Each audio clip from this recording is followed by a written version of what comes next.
ہمارے نبی کی خدمت میں حاضر ہوئے کہ یا رسول اللہ، ہم آپ کی امت کے لوگوں کے مرد عورتوں کے عمل لکھتے ہیں، آنسو نہیں لکھتے۔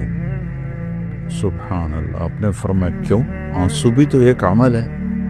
کہا وہ اتنا لمبا چوڑا عمل بن جاتا ہے کہ ندامت کا، شرمندگی کا ایک آنسو جو مکھی کے سر کے برابر آنکھ میں تیر جائے، وہ جہنم کے آگ کے سمندر بجھا دیتا ہے۔